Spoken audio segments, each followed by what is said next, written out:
served as White House senior advisor to Presidents Clinton and George W. Bush. He joins us now live via Zoom. And as always, we thank you so much for joining us. We understand the president just now, as you heard him say, that Iran, according to him, is desperately wanting to meet with the United States or with negotiators.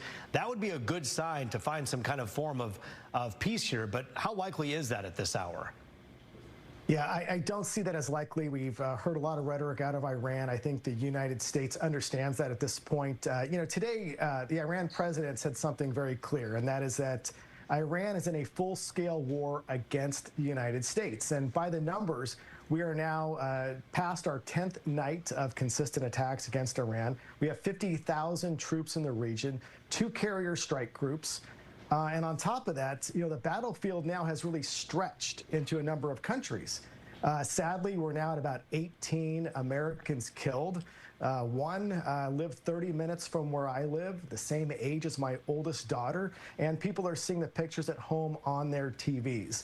The Strait of Hormuz remains largely shut down, and there is a new front opening up largely today with the Houthis based in Yemen, basically turning back, or in many ways through their threats, turning back oil ships in the Red Sea that did not exit the Bab el-Mandeb Strait, a second major strait for commerce. I do want to ask you, there's so much that you packed in there that's so helpful because it gives us, kind of lays the stage down for us in the context. And then we go into the weeds a little bit with the war itself. The president was at the same briefing was asked by a reporter today, hey, we understand that there were centrifuges, that Iran may have moved nuclear centrifuges into what's known as the Pickaxe Mountains. And the president, rebutted that by saying, hey, but there was no nuclear material with that. Centrifuges mean nothing without the material, but we're going to hit them hard soon. Militarily, when you hear that, unpack that for us. What does that all mean? Yes, so this president tends to explain a lot or tell a lot. And from a military intel perspective, we would prefer that our operations or future operations not get told. Now, the president did say, look, I can say it because we've got the ability to do it. Let me tell you what Pickaxe Mountain is. Pickaxe Mountain is located in north-central Iran. It is a large storage facility under construction about 300-plus feet below a mountain, where the Wall Street Journal reported Israeli intelligence today that Iran has moved their nuclear centrifuges under that mountain.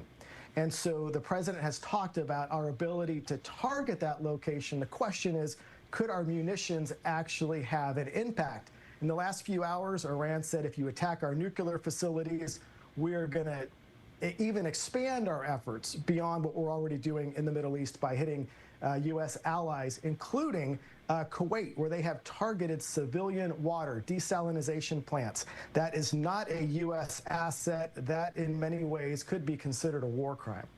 I want to ask you about 2 things that seem to still be a threat on top of that nuclear capability, those short-term ballistic missiles that Iran may have, and also their Navy. Those are 2 things that are talked about a lot. How important is it for the United States to understand the threat that those 2 pose?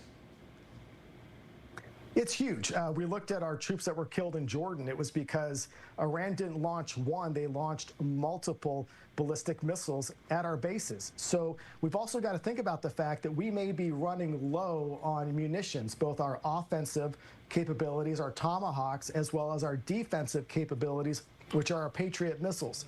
To see Iran still firing multiple ballistic weapons today obviously says they still have a stockpile. On top of that, they've got cheap drone technology. And on top of that, they got a lot of go-fast boats that can control the Strait of Hormuz with old mining capability, which can really lock down an entire Navy from being able to move through a strait without mine-clearing operations. Well, peace still seems like something that is a bit elusive and a bit further away than perhaps all of us would hope, but something that we all still wish for, and we hope it happens soon. As you say, 18 American troops dead. That is the saddest part of all of this here tonight. Of course, on top of that, the casualties on the ground in Iran as well. But Dr. Paul Chabot, we thank you for your time here tonight. My pleasure. Thank you. That is